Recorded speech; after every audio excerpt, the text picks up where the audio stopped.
12 రోజులుగా ముగ్గురు తెలుగుదేశం పార్టీ కార్యకర్తలు వైకాపా పార్టీ చంపింది. దానికి సమాధానం చెప్పాలని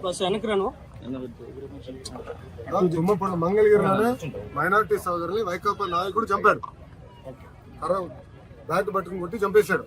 వాళ్ళు మా కార్యకర్తలు చంపి ఇప్పుడు ఏం ప్రశ్న అడుగుతున్నారు. ఈ రోజు కూడా తాడిపత్రిలో మా కార్యకర్తను చంపేశారు. చంద్రబాబు నాయుడు గారు ఓర్పు సహనంతో మమ్మల్ని ఉండమన్నారు కనుక ఓర్పు సహనంతో ఉన్నాం. లా అండ్ ఆర్డర్ మెయింటైన్ చేయమన్నారు కనుక మేము ఎక్కడ ఇష్యూ చేయట్లా. మంగళగిరిలో కూడా లా అండ్ ఆర్డర్ ఉండాలి, నేను ఇష్యూ చేయట్లా. చెప్తున్నా, మిమ్మల్ని అడుగుతున్నా, ఎక్కడండి వైకాపా కార్యకర్త ఎవరు దెబ్బ తగిలింది, ఎవరిని చంపా? మేము ఒక్కటి జోలికి వెళ్ళాం. మేము వాళ్ళు ముగ్గురు మమ్మల్ని చంపి తిప్పి మా పైన ఆరోపణ చేస్తాం. కరెక్ట్ గా రుషికొండ ప్యాలెస్ బహిర్గతం అయింది. ఏంటి సార్ 500 కోట్లు మొత్తం చూడండి, ఇంకా చాలా ఉన్నారు. ఇంకా ముఖ్యమంత్రి గారు దానిపైన నివేదిక అడిగారు. ఎంత ఖర్చు అయింది, దేనికి ఖర్చు పెట్టారు, మొత్తం డీటెయిల్స్ అడిగారు. ఇంకా రావాల్సిన అవసరం ఉంది. ఇదే కాదు, ఇలా చాలా కట్టినట్టున్నారు. అన్ని వివరాలు వచ్చిన తర్వాత ప్రజల ముందర పెడతాం. వాళ్ళ ఇంట్లో కూడా ఫర్నిచర్ 46 కోట్లు ఉందంట. మరి కోడలి శివప్రసాద్ అదే కేసులో ఆత్మహత్య చేసుకున్నారు.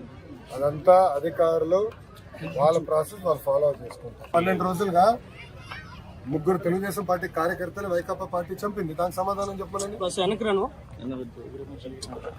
తుమ్మపూడి మంగళగిరిలోనే మైనార్టీ సోదరుని వైకాపా నాయకుడు చంపాడు. బ్యాట్ పట్టుకుని కొట్టి చంపేశాడు.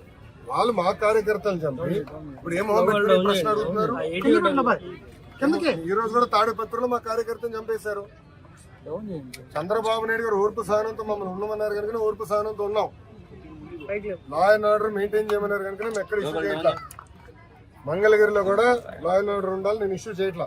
చెప్తున్నా, మిమ్మల్ని అడుగుతున్నా, ఎక్కడండి వైకాపా కార్యకర్త ఎవరు దెబ్బ తగిలింది, ఎవరిని చంపా? మేము ఒక్కటి జోలికి వెళ్ళాం. మేము వాళ్ళు ముగ్గురు మమ్మల్ని చంపి తిప్పి మా పైన ఆరోపణ చేస్తాం. కరెక్ట్ గా రుషికొండ ప్యాలెస్ బహిర్గతం అయింది.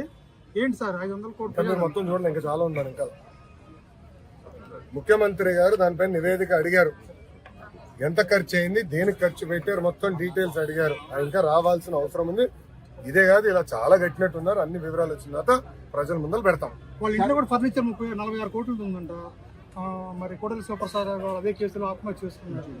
అదంతా అధికారులు వాళ్ళ ప్రాసెస్ వాళ్ళు ఫాలో చేసుకుంటారు.